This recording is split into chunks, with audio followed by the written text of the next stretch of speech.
So remember I told us the type of giraffe that we have here is the Rothschild. Rothschild. Just pass it through so that maybe you can see the socks. Color markings looks different. So the other one that maybe we are going to see is the Maasai giraffe. The markings start from the head to the hooves down, all the way down. You see, huh? Yeah. They looks different. Have it. So among the two giraffes that I have given us, the Rothschild giraffe is the one that is endangered. It's very endangered. So basically what we are doing in Giraffe Center is a breeding place. So we don't rescue giraffe. We only have giraffes that are here for breeding. So as we speak, we have 11 giraffes. These are the name of the 11 giraffes. So for the 11 giraffes, the first 4 are the breeders. The first 4 are the breeders. And then for the other young ones, the other 7 young calves, we get to release them back to the wild. Okay?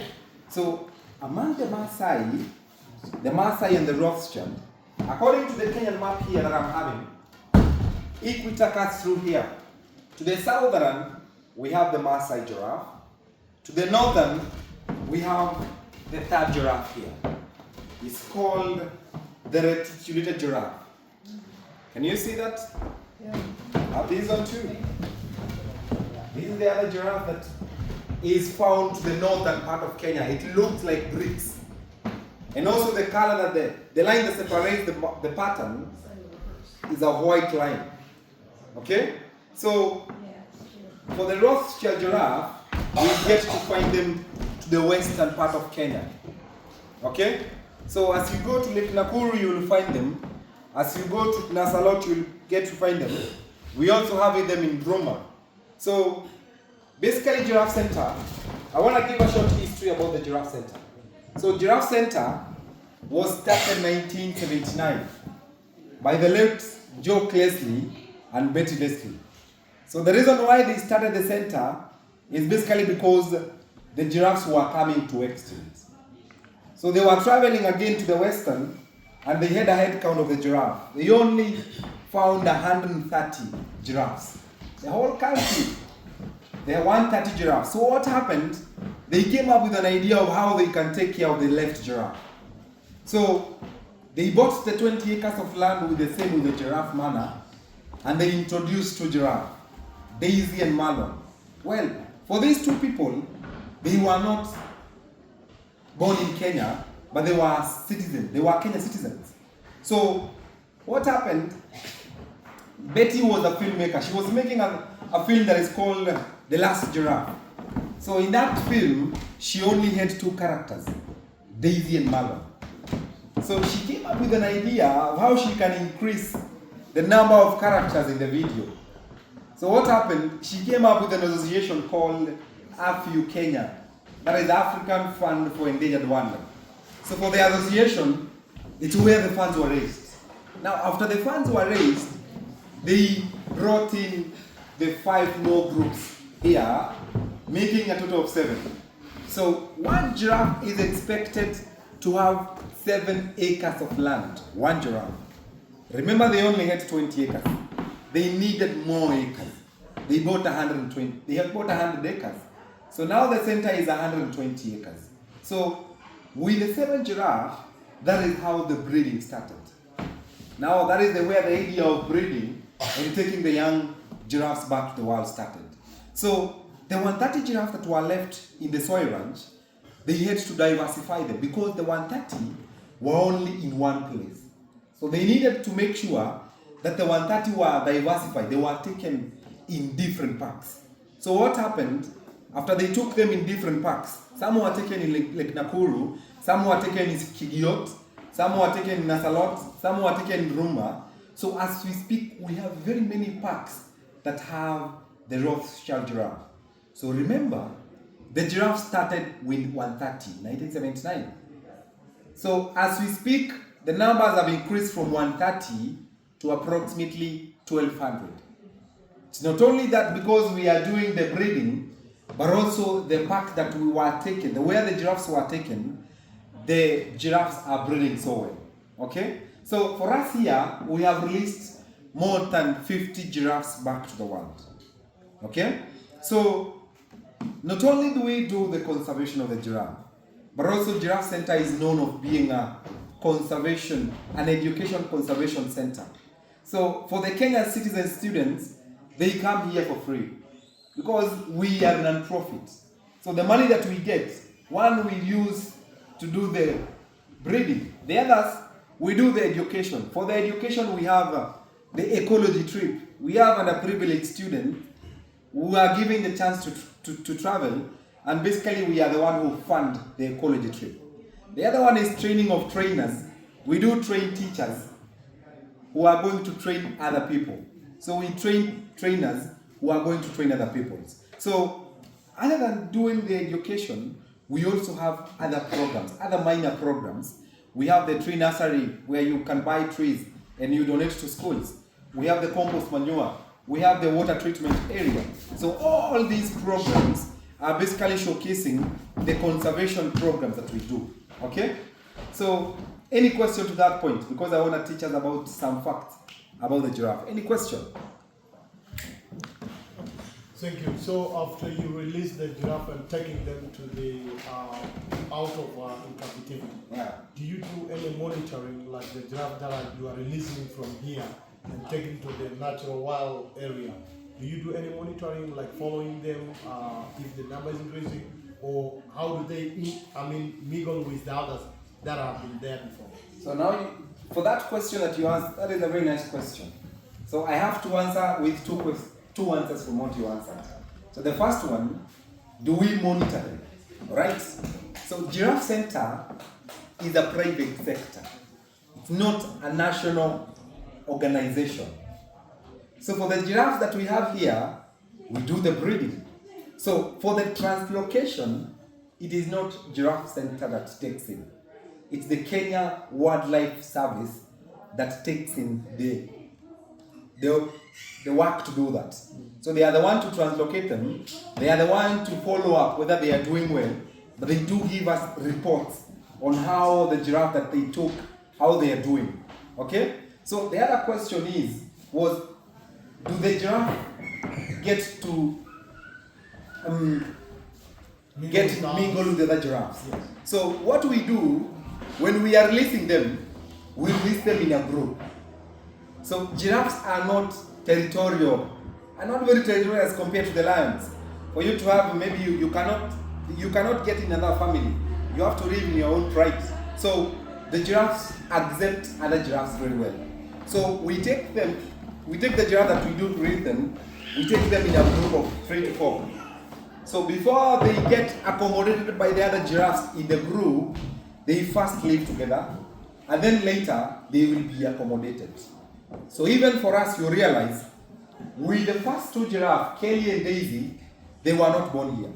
They were born from a different packs. So when they were introduced here, they were easily accepted. Okay? Yes. Well answered? Any other question? Any other question about the giraffe? What's special about the Rothschild giraffe that made you decide particularly that and not the Maasai giraffe, for example? Why particularly the Rothschild, not the Maasai? Because the Rothschild giraffes are endangered. But why they they're weaker? Not really, they are endangered in terms of becoming to an extent. They are very few. Yeah, but why only them? Why are all the giraffes fine and this one is doing badly? So, it's a very good question. The reason why they are endangered, one is because of habitat loss. So to the western part of Kenya, we have very nice soils. We have very good rainfall. So people will turn the home of this giraffe as their farming areas and also as their home, leading to habitat loss. Now they also cut down trees. The giraffes are lacking something to eat. Now they end up dying day in, day out, they are dying.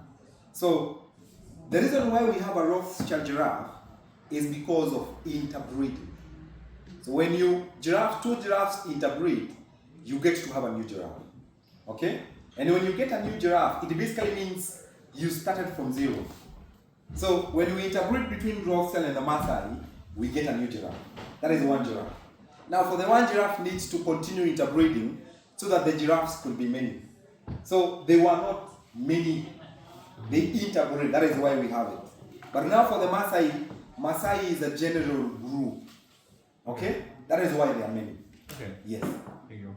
I want to give us 5 fascinating facts and then we go to feed the giraffe. Okay? So you realize as you're going to feed, the color of the tongue will be gray in color. The reason is to protect against sunburn. Okay? They eat most of the day and they sleep only 5 to 45 minutes per day, standing. When you see a giraffe sitting, it's not sleeping. When they are sitting down, they are very busy chewing cuts. So giraffes don't lie down, they sit down. When you see a giraffe lying down, it's probably it's dead, or even it's almost dying. Because now when they are lying down, the head is, the neck is lying down, and then the blood can flow to the brain. And when that happens, they collapse. Okay? So giraffes can live for 28 years in captivity, while in the wild they live on an average of 15 to 20 years, but also they can get to 25. Okay? So Kelly is old. Okay? So their pregnancy, their gestation period is 15 months, but also depends with the season. During the dry season, the female will not give birth. They will hold their pregnancy until the rainy season comes, so that they can have enough food and water to eat and drink, so that the young ones can be nursed. Okay? So during the rainy season, it's shorter. It's actually 13 to 14 months. Okay? So I have a jaw of a giraffe here. This is the lower jaw of a giraffe. They have 32 teeth, and the tongue lies here of approximately a half a meter long. So the upper jaw doesn't have the front teeth. You see this one is having the front teeth. The upper jaw doesn't have the front teeth. So they are known of not biting. Okay? Alright, we can just pass it. How many neck bones do we have? How many neck bones? How many vertebrae do we have? 7. Even giraffes have 7 vertebrae. So I'm holding a 1 vertebrae here. This is a 1 vertebrae. So you'll see it's very small. It's not big. So basically it's because this is a young giraffe. So when giraffes are getting taller, it is the vertebrae that grows big. And also it grows outside. Okay? So have you seen the giraffes drinking water? How they drink water? With the legs. They spread the legs and then take the neck down.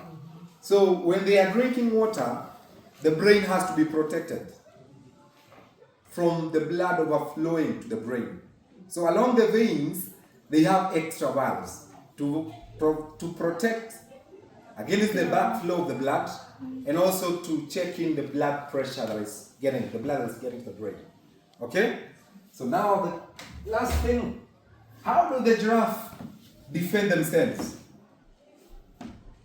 How do they defend themselves? Kicking.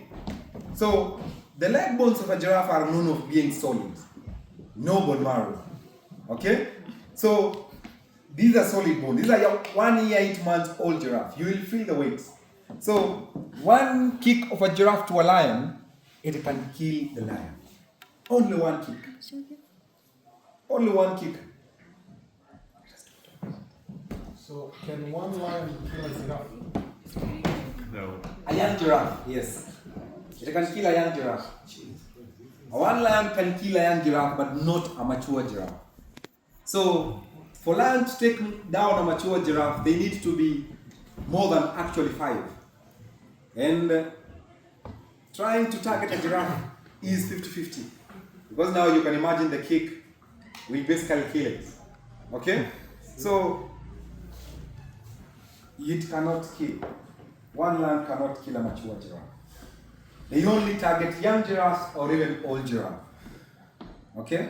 Because now for the older giraffes, as the giraffes are getting older, they get affected by the cataracts. So they cannot see well. So now the lions, they cannot see whether the lion is coming. They are even vulnerable to eating. That is the reason why, as they get 25 years, they are almost dying. Yeah. Maliza. Twende walishe wanalala. Finish and go feed the giraffe. Sorry?